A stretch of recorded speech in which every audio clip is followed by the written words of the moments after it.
자, 여러분 교재 문제 13번 보겠습니다. 자, 부동산 시장의 특성에 관한 설명으로 옳은 것은, 자, 부동산 상품은 표준화가 되어 있다. 하니까 또 틀린 지문이죠. 자, 이 개별성의 특성으로 인해서 물리적으로 똑같은 토지는 오직 하나밖에 없습니다. 그래서 이 토지 상품은 표준화가 어렵다. 그렇기 때문에 또 대체의 가능성도 낮고, 또 부동산 시장을 또 복잡하고 다양하게 또 하는 요인이 됩니다. 그래서 또 조직화되는 것이 아니라 또 표준화로 인해서 대량 생산이 안 되기 때문에 도매상과 소매상 같은 중간에 유통기관, 기구가 없어요. 그래서 시장이 체계적으로 또 조직화되어 있지 않다. 또 뭐죠? 비조직화. 그래서 1번 지문 틀렸죠. 거기에 표준화, 조직화가 아니라 비표준화, 비조직화. 1번은 틀린 지문. 2번, 부동산 시장은 부동산의 여러 가지 특성에 있죠. 우선은 토지는 지리적 위치가 고정되어 있고, 또 우리는 한정되어 있고, 또 개별성으로 인해서 미리 선매가 곤란하고, 또 영속성 등의 이런 특성이 있어요. 자, 영속성 등의 특성에 의해서 수요가 증가하더라도 바로 즉시 공급을 늘려주기가 어렵다. 예? 자, 또 수요가 감소하더라도 영속성에서 공급을 즉각 줄일 수가 없어요. 예, 수요 공급 조절이 뭐가 된다? 곤란하다. 예? 수요 공급 조절이 곤란하다. 그래서 단기적으로 가격의 왜곡을 발생시킨다. 단기적으로 가격의 왜곡을 발생시킨다. 그래서 2번 정답. 3번, 부동산은 부동성이 있기 때문에 어떻게 돼요? 우리는 국지적 시장을 형성한다. 토지는 지리적 위치가 고정되어 있기 때문에 공간적 작용 범위가 일정한 지역에 한정되어 있는 경향이 있는 국지적 지역 시장을 형성한다. 국지적 지역 시장인데 전국적 광역적인 시장이 아니라는 거. 작년에도 이쪽에서 정답 물었죠. 뭐죠? 전체 부동산 시장이 여러 개의 시장으로 나누어지는 시장의 분화가 나타나기 때문에 부분 시장별로 시장의 불균형을 초래할 수 있다. 그 지문을 또 출제를 했습니다. 자, 뭐가 되죠? 개별성이 아니라 부동성이고, 네 번째, 부동산 상품은 시장에서 거래가 공개가 된다 하니까 틀렸는데, 이 개별성으로 인해서 또 거래의 비공개가 돼요. 부동산 거래 내용의 사실을 공개하기를 꺼려한다. 비공개성, 은밀성이 나타나서 어떻게 돼요? 부동산에 대한 정보, 거래에 관련된 정보 수집이 곤란하기 때문에 정보의 중요성이 증대된다.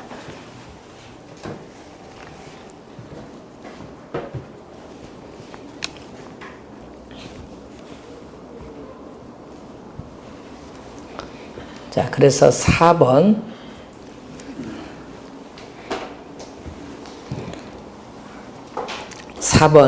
우리가 틀린 지문. 5번, 주택에 대한 수요자의 수요 형태는 임대 수요, 신규 수요, 교체 수요로 나타나기 때문에 부동산 시장은 이를 공급하는 과정에서 수요 공급을 또 자유롭게 조절하는 특성, 자유롭게 조절되는 것이 아니라 공급의 시차로 인해서 수급 조절이 곤란합니다. 그래서 자유롭게 조절하니까 틀린 지문. 그래서 정답은 2번이 정답이 되겠습니다.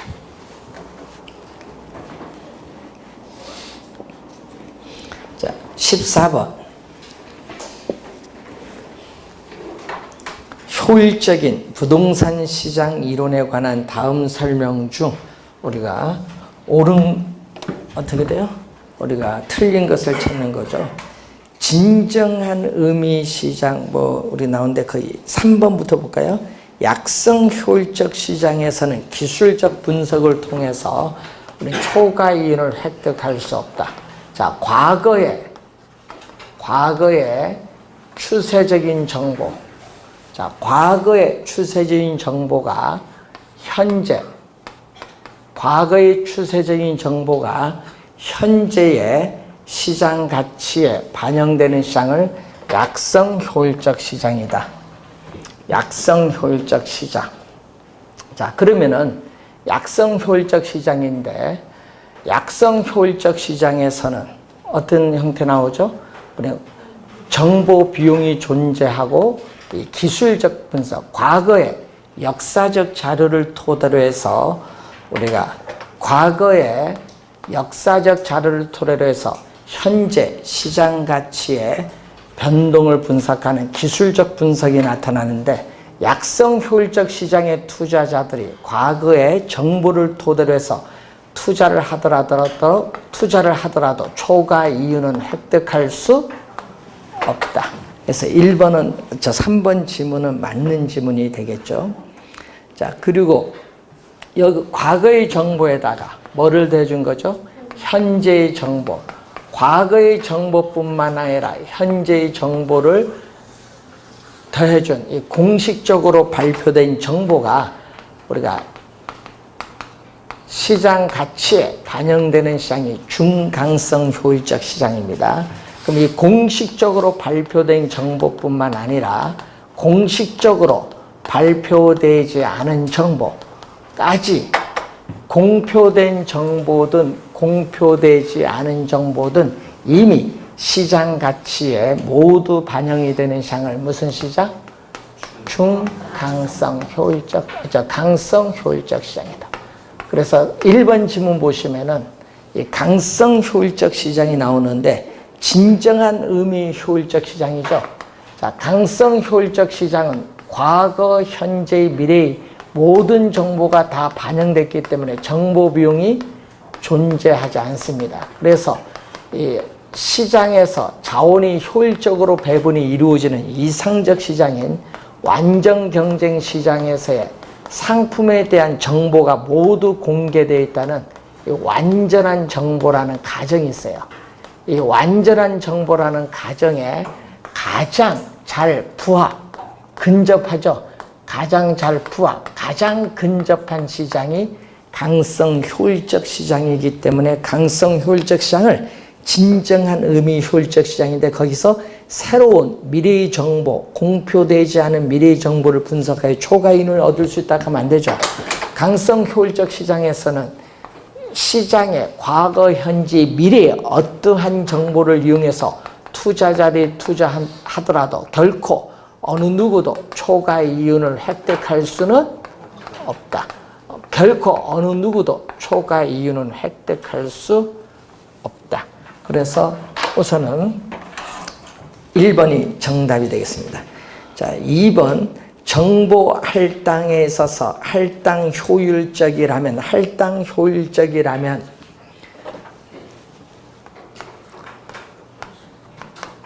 자원이 효율적으로 배분이 이루어지는 시장이죠. 기회비용보다 싼 값으로 정보를 획득할 수 없는 시장인데 그래서 이 할당 효율적 시장에서는 초과 이윤이 없어요. 자, 할당 효율적 시장에서는 초과 이윤이 없다. 자, 할당 효율적 시장에서는 초과 이윤이 없다. 자, 이 초과 이윤이 없기 때문에 우리는 과대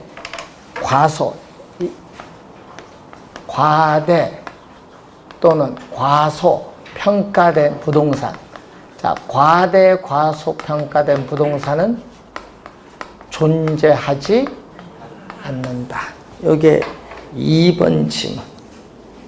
초과이윤이 없기 때문에 과대 과소 평가된 부동산은 존재할 수가 없다. 자, 4번. 시장이 독점이라 하더라도 독점을 획득하기 위한 기회의 비용이 모든 시장의 투자지가 다 똑같다. 똑같으면은 어떻게 돼요? 이윤 자체가 없죠. 똑같으니까 이때도 할당 효율적일 수 있다.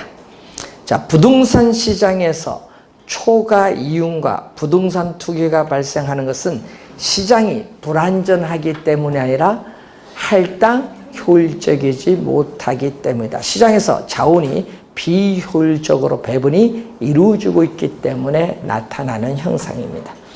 그래서 5번 맞는 질문인데 그 5번 질문을 또 이렇게도 쓸 수 있죠. 5번 질문은 부동산 시장이 뭐라면 또 할당 효율적이라면, 여러분 앞에는 가정했거든요. 뭐뭐라면, 가정하면 결론이 뭐다? 결론은 특정의 투자자가 부동산 시장에서 초과 이윤을 획득할 수도 없고 부동산 투기가 성립할 수도 없다. 이렇게도 바꿔 쓸 수 있어요. 자, 15번 문제. 아래의 그림을 보고 허프의 상권 분석 모형이죠. 자, 상권 분석 모형을 이용해서 A, 우리가 매장의 이용객 수를 추정하시오. 자, A 매장을 구하는 건데 이용객 수를 구할 때는 여러분 허프 모형만 나오면요. 허프 모형만 나오면 항상 뭐를 구해야 된다? 시장 점유율을 제일 먼저 구해야 돼. 자, 허프의 모형이 나오면 제일 먼저 구할 게 뭐?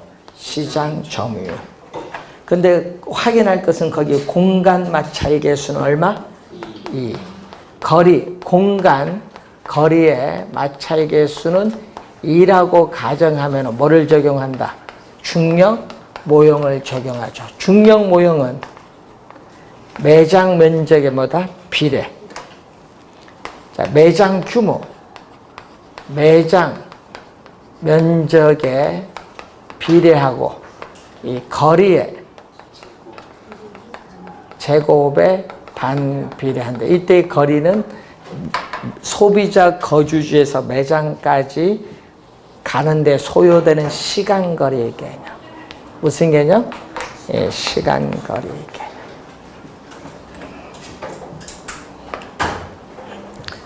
자, 우선 요 수식을 가지고 구한데, 자, 분모는 전체죠. A 매장은 얼마? 18,000. 자, 매장 면적 18,000에 거리 3km, 거리 제곱의 반비례. B 매장은 얼마? 4,000에 거리 4,000에 거리 2의 제곱의 반비례. 그리고 16,000에 거리 4의 제곱의 반비례. 자, 요 위에는 얼마? A 매장 18,000, 3의 제곱.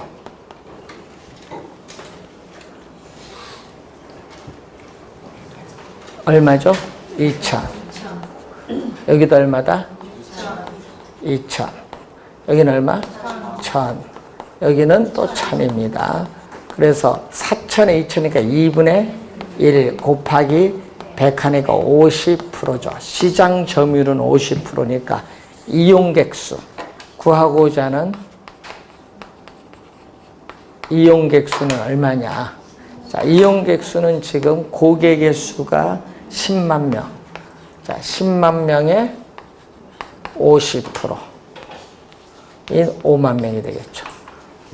여러분, 지금은 조건이 없는데 나중에 보면요. 시험 보면 조건들이 많아요. 네.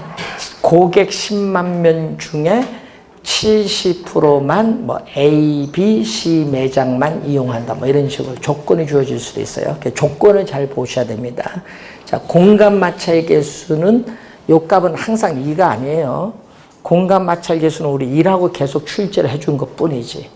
이 값은 0일 수도 있고 1일 수 있고 2일 수도 있고 3일 수도 있어요. 그래서 거리 마찰 계수는 이 편의품점이냐 전문품점이냐 또 교통의 편리성, 접근성에 따라 이 값은 달라지는데 우리 뭐라고? 계산하기 편하라고 얼마? 2라고 해서 계속 출제를 해주는 거예요. 계산 편리하라고. 만약에 여기 1승 나오면 어떻게 돼? 여기 제곱해라 1승으로 돌아오면 돼요. 자, 우선은 4번이 정답입니다. 자, 16번. 공인중개사 갑은 A 공장과 B 공장의 대표로부터 공장용 부지 구입을 의뢰받았다. 갑이 조사한 각 공장의 특징이 다음과 같을 경우 각 공장은 어떤 입지 유형으로 봐야 할 것인가? A 공장은 포인트가 나왔네요. 편제 원료를 많이 사용. 우선 이것도 특정 지역에서만 구할 수 있는 원료를 편제 원료입니다. 많이 사용. 이것만 봐도 원료 지향형 입지 산업이 나와야 돼. 또 상품보다는 원료의 부패 가능성이 있다. 원료의 부패 가능성이 높은 산업, 통조림 공업 등이 원료 산지 입지해야 돼요. 그래서 A 공장은 원료 지향형 입지 산업. 자, B 공장은 상품의 무게와 부피가 많이 나가며 수출 의존도가 높아서 대부분의 상품을 항구에서 선적을 해야 된다. 자, 여러분이 우리가 경기도에서 생산된 상품을 부산으로 와요. 부산. 네, 뭘로? 예를 들어서 철도를 통해서 또는 자동차를 통해서 부산으로 와서 부산에서 뭐를 통해서? 배를 통해서 수출을 해요. 그럼 이렇게 교통수단, 수송수단이 바뀌죠. 수송수단이 바뀌게 되는 이 지점에 공업이 입지하는 것이 수송비 절감폭이 크기 때문에 유리하다. 이것을 뭐라고 해요? 이적 지점 또는 중간 지점. 이적 지점, 중간 지점, 지향형 산업이라고 해요. 5번 정답. 수송수단이 바뀌는 지점을 뭐라고 하죠? 이적 지점 또는 적환 지점. 수송수단이 바뀌는 지점. 자, 여러분 원료 지향형 입지 산업과 시장 지향형 입지 산업 비교 좀 요거 잘 분석해놔야 돼요. 자, 17번 문제. 27회 시험에 또 한 번 출제를 또 했는데 항상 시험에 출제할 때는 이렇게 표를 이용한 계산 문제를 또 출제를 많이 합니다. 자, 다음 표를 이용하여 A 도시의 부동산업의 입지 개수를 구하고 어떤 사람이 A 도시죠? 자, 입지 개수.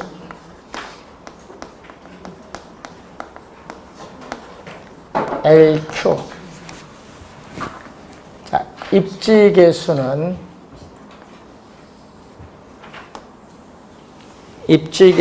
분모는 뭐다? 정구.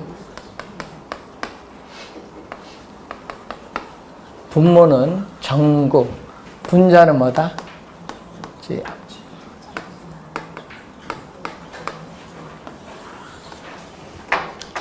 이게 뭐 A로 주어졌으니까 뭐 A라고 할까요? 문제에서. 자, 전국 전체 산업의 고용자 수에 대해서 전국의 뭐죠? 부동산업의 고용자 수에 대해서 A 지역, A 도시의 전체 산업의 고용자 수에 대해서 A 지역 부동산업의 고용자 수. 자, 요 수식을 가지고 이제 계산을 하면 되는데, 자, 우선은 우리가 A 지역 뭐죠? 여기 보면 전국 전체, 전국 부동산업, A 도시 전체, A 도시 부동산업 표에서 찾으시면 돼요. 맨 끝에 전국, 맨 밑에 합계가 전체죠? 전국 전체는 10만 명. 자, 전국 전체는 10만 명이 주어졌고, 그리고 전국의 부동산업은 얼마? 4만 명. 맨 끝에 표를 보면 돼요. 자, 그리고 A 도시 두 번째 칸 합계 전체 얼마? 6만 명. 전체가 합계죠. 그래서 6만 명. 두 번째 칸 부동산업은 얼마? 3만 명. 요거 2분의 1. 요건 얼마죠? 5분의 2, 10분의 4는 5분의 2. 내항의 곱은 분모로 가고 외항의 곱은 분자로 가요. 4분의 5니까 1.25죠. 우리는 이렇게 분모 분자로 주어질 때는 1을 기준으로 판단하는데 1보다 크다 이 말이죠. 입지 개수가 1보다 크면은 A 도시 전체 산업에서 부동산업 고용자 수가 차지하는 비율이 전국보다 크다. 전국보다 크다는 것은 바로 뭐다? 네? 기반 부문의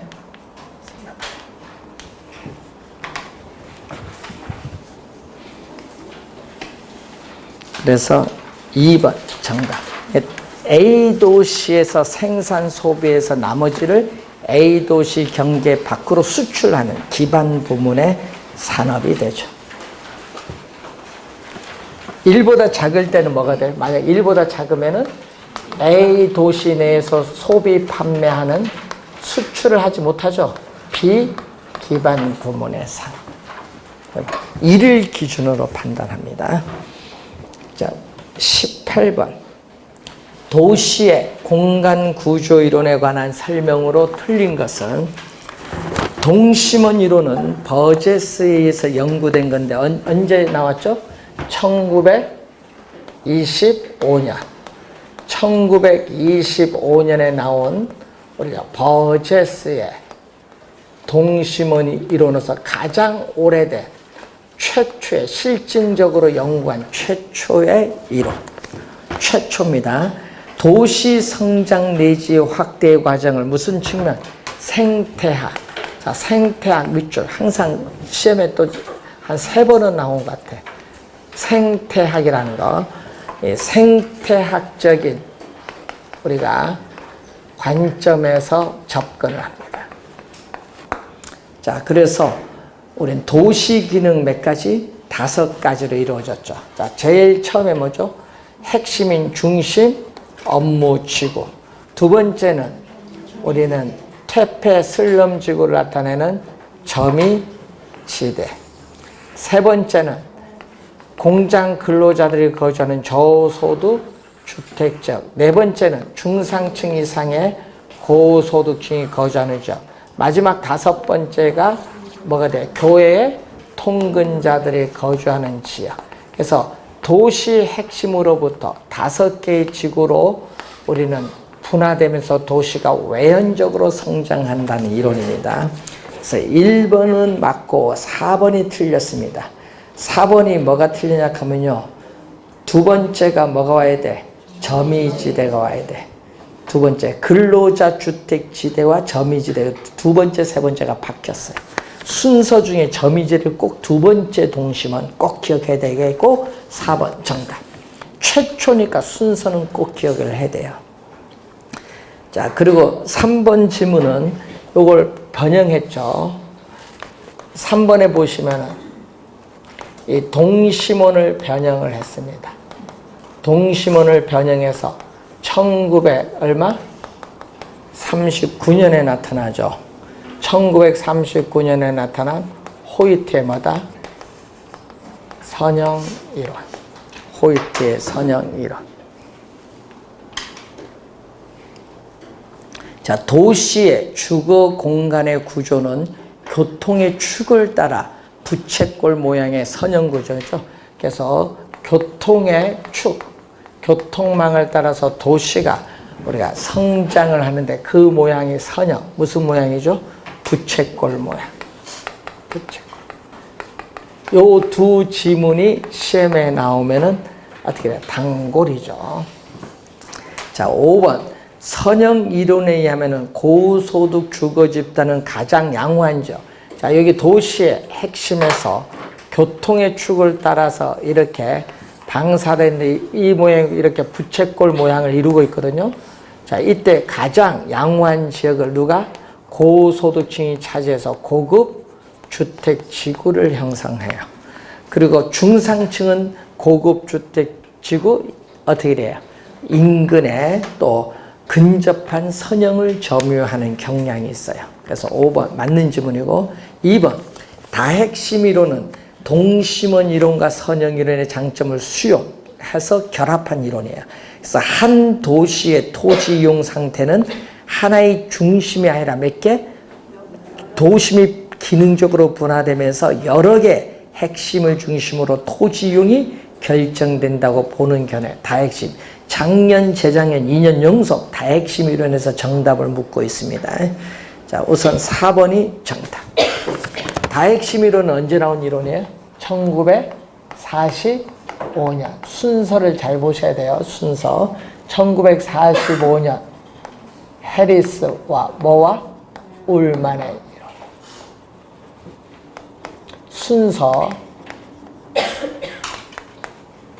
나중에는요, 순서 물을 수 있거든요. 이론을 주어주고 순서대로 나눠요.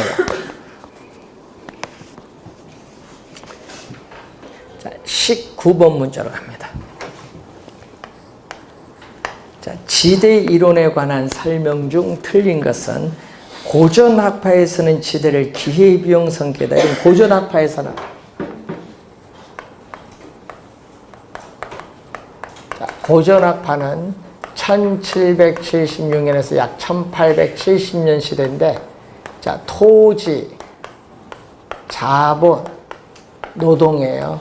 그래서 이 토지, 자본, 노동을 우리가 투입을 해서 발생한 총 생산물에서 우리는 자본과 노동에 대한 대가를 공제를 해줘요. 이걸 우리가 공제를 해줘요. 노동에 대한 대가, 자본에 대한 대가를 우리가 뺀 나머지 뭐다? 잉여. 이 잉여가 어떻게 돼요? 자연적으로 주어져 있는 물건인 토지죠. 자연적으로 주어져 있는 물건이 토지를 이용한 대가로서 우리는 토지를 이용한 대가가 지대인데, 이때 문제는 이 지대는 잉여다. 자연적으로 주어져 있는 물건, 토지를 이용한 대가로 주는 잉여인데, 이 잉여는 뭘로 간주한다? 인간의 노력이 작용함이 없이 자연적으로 주어져 있는 소득이야. 불로소득. 인간의 노력에 의하지 않은 소득. 뭘로 간주? 불로소득으로 간주. 기회비용 성격이 아니라 뭘로? 잉여의 성격. 잉여의 성격. 기회비용이 아닌 잉여의 성격. 기회비용 잉여가 아니에요. 1번 정답. 2번 리카도. 이 고전 학파의 대표적인 학자가 데이비드 리카도. 리카도의 뭐다? 차액 지대에서. 작년에 지대 5개 냈거든요. 차액 지대, 절대 지대, 경제 지대, 파레토 준지대, 입찰지대, 이렇게 지대만 5개 쫙 있어. 독점지대, 뭐 지대 많잖아요. 그 중에 옳은 걸 찾는 걸 주입했습니다. 작년에. 차액지대에서 차액지대가 나오잖아요. 차액지대. 자, 거기 보시면은 비옥한 토지가 한정되고 수학 체감의 법칙이 작용되면, 요거는 뭐다? 요 쉼표까지는 지대 발생의 원인. 쉼표까지는 리카도의 뭐죠? 지대 발생의 원인. 지대 발생의 원인 2가지가 나와 있고, 그리고 거기에 토지의 비옥도나 위치상의 편의가 다를 것을 전제로 차액지대설을 설명하고 있다. 그래서 2번 맞는 지문이 되겠고, 자, 알프레드 마샬은 단기에서는 시장에서의 수요의 힘이 재화의 가치에 미치고, 장기에는 생산비는 공급이죠. 재화의 가치에 영향을 미친다. 그래서 마샬은 이 그림을 처음 만든 거야. 그래서 어떻게 돼요? 단기에서는 이 수요의 힘이 가치에 영향을 또 미치는데, 장기에는 공급 측면에서 생산비가 영향을 미쳐서 수요와 공급에서 이렇게 뭐죠? 가격이 시장에서 결정된다. 이렇게 주장한 학자가 누구? 마샬. 마샬이 처음 만든 그림이야. 그래서 3번 맞는 지문. 4번 고전 학파는 생산비 가치설. 여러분, 생산비가 재화의 가치를 결정한다. 자, 여러분 생산비 가치설은 공급 측면에서의 이 생산비가 재화의 가치를 결정한다. 생산비가 재화의 가치를 결정한다는 이론이고요. 뭐에 중점을 두냐면은 우리는 소득 분배. 여러분 고전학파는 지대는 불로소득이기 때문에 불로소득을 세금을 통해서 우리는 적극적으로 환수해야 된다. 그래서 소득 분배에 중점을 둡니다. 자, 신고전학파는 지대는 잉여가 아니에요. 지대는 생산 요소에 대한 대가. 자, 신고전학파는 알프레드 마샬로 대표되죠. 그래서 19세기 후반에서 1929년 대공황이 발생하기 이전인데 이때는 지대는 토지라는 생산 요소, 토지라는 생산 요소를 생산 과정에 투입한 대가다. 생산 요소에 대한 대가로 보고 지대는 토지의 한 개 생산물의 가치에서 결정된다. 지대는 토지의 한 개 생산물의 가치에 의해서 결정된다.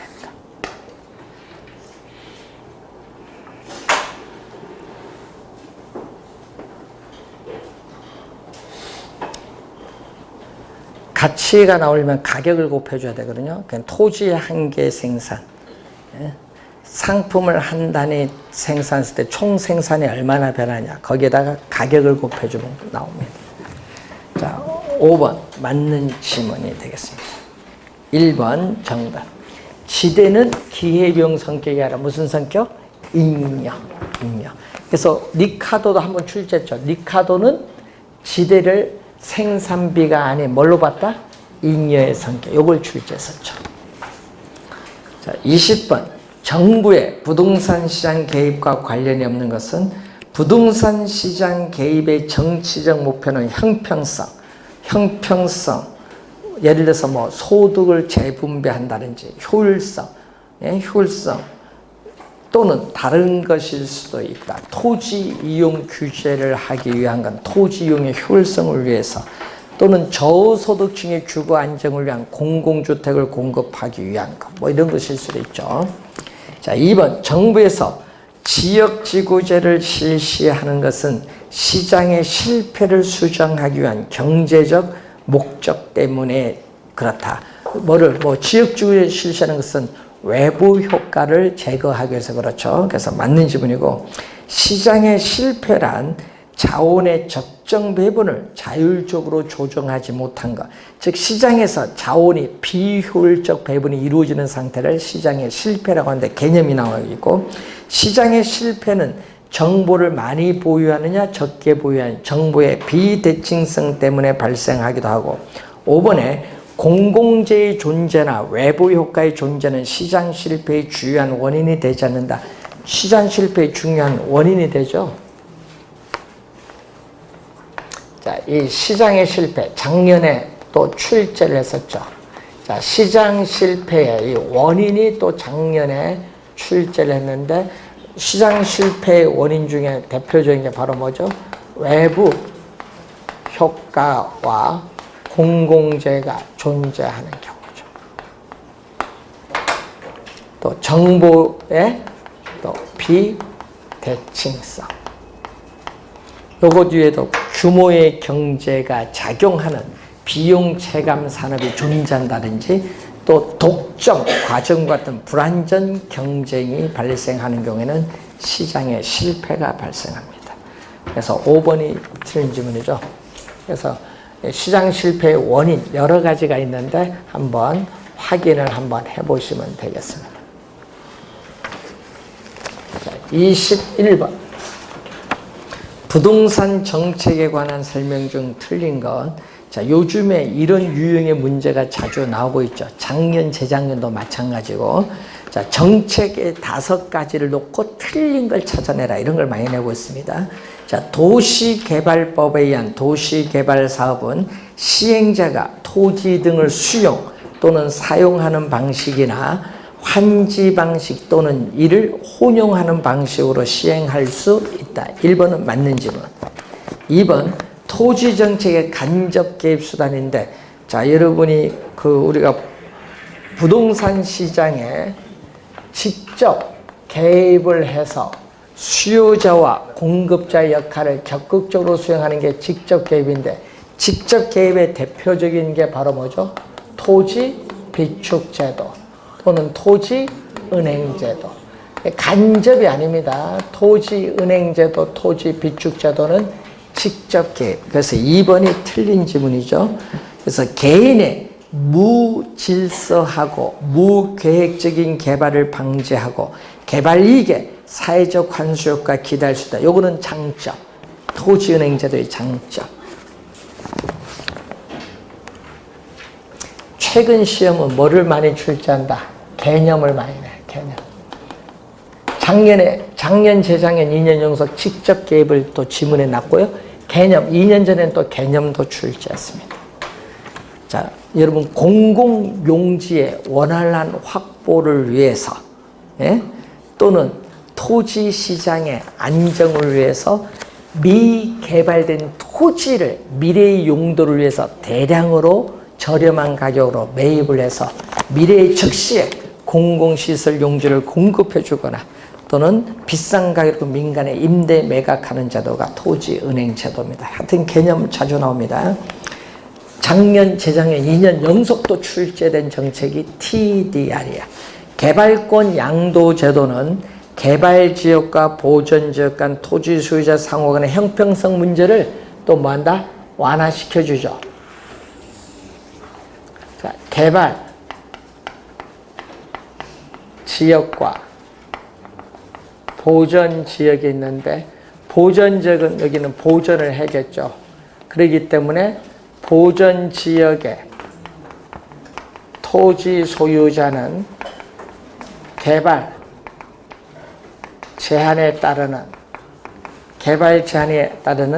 의도하지 않은 우발적인 손실을 입고, 개발지역의 토지 소유자는 개발에 따라서 우발적인 이익을 얻기 때문에 어떻게 돼요? 양 지역의 토지 소유자 간에 무슨 문제?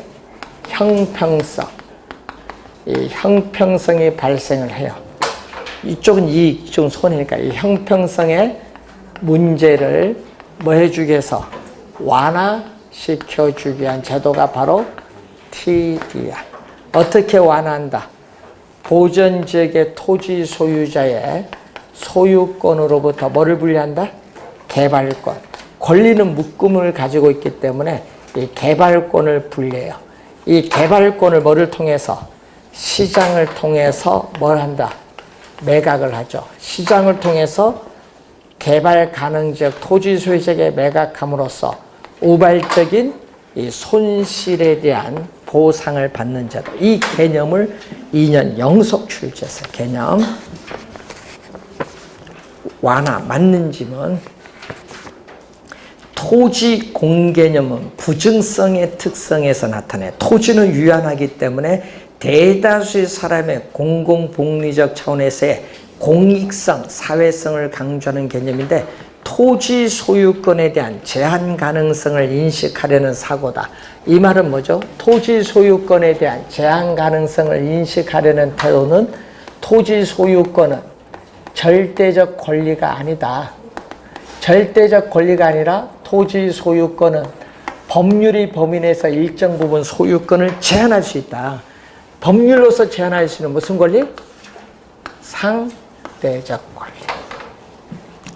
4번 맞고, 지역지구제는 부의 외부 효과, 토지 이용에 수반되는 바람직스럽지 못한 토지 이용인 부의 외부 효과를 제거하여 토지 자원을 사회적으로 보다 효율적으로 배분하는 데 그 목적이 있다. 5번은 지역지구제 목적인데 그 부의 동그라미.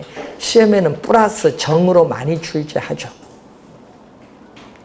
2번 정답인데 최근에 보면요. 개발권 양도제, 토지 적성평가제도, 토지 선매제도, 그리고 또 부동산 가격 공시제도라든지 또는 우리가 투기 과열 지구라든지 토지거래 허가 구역이라든지 낼 게 무궁무진합니다. 제도들 다 공법상의 지문을 출제하든지 하여튼 지문에 많이 출제합니다. 올해도 공법상 지문이 가져올 수가 있습니다. 여러분 공법상 지문 가져오면요 여러분들이 많이 틀려요. 예? 여러분 2년 전에요 시험 문제 출제를 했거든요. 출제를 했는데 공법상의 지문 있죠. 공법상의 지문이 4문제에 걸쳐서 나왔어요. 개론에. 그러니까 어떻게 돼? 우선 1차만 공부하신 분만 있죠. 1차만. 그럼 4문제 다 틀리게 돼 있어. 그런데 또 항의합니다. 왜 공법 문제 나오냐? 학이야. 학은 모든 과목 다 포함이야. 그걸 여러분 분리해서 여러분 배울 뿐이지. 세법도 나옵니다. 요즘에 쉽게 나왔어요. 뭐 작년 같은 경우에는 국세이면서, 예? 누진세이면서, 예? 요걸 출제를 했어요. 국세이면서 누진세, 보유과세. 요것만 냈지. 다음 시험할 때는 재산세, 종합분세 비교 문제 내버립니다. 예? 여러분 세법상의 문제를 출제해버려요. 그러니까 여러분 그런 문제는 세법에 내니까 요리 기초적인 것만 내죠. 자, 22번 문제로 갑니다. 자본주의 사회에서 정부는 자원 배분의 효율성 또는 소득 분배의 형평성 등을 재고 높이기 위해서 시장에 개입을 하는데 다음 중 정부가 직접 또는이 들어갔거든요. 또는 간접적으로 시장에 개입을 하는 뭐 직접 또는 간접이죠. 자, 직접 개입에 뭐가 있어요? 거기 공공주택 공급은 직접 개입이야. 자, 직접 개입에 공공주택 공급 들어가. 자, 공공임대주택 공급도 직접 개입이고요. 자, 개발권 양도제는 토지이용 규제. 개발권 양도제는 토지이용 규제의 대표적 수단. 공영개발도 뭐다? 공영개발도 직접 개입. 그리고 거기 코주 정의한 재산권변은 이건 정부가 시장에 개입을 하지 않습니다. 예? 정부가 시장에 개입을 하지 않고 사적인 해결 수단이에요. 토지은행제도, 임대료 규제도 정부가 직접 개입하는 거예요. 임대료 규제라든지 또는 토지를 수용한다든지 조성된 택지를 분양하지 않고 임대하는 공공임대 보유제라든지 자, 이런 것은 전부 직접 개입. 뭐 도시개발법엔 도시개발사 이것도 직접 개입. 하여튼 4개, 3번 정답. 개발권 양도제도와 코주정유 2개만 빼면 돼. 코주정유는 정부가 시장에 개입을 하지 않고 사적인 해결 방법이에요. 외부 효과를 해결하는 사적인 해결 방법. 자, 23번 문제는 잠시 쉬고 시작하겠습니다.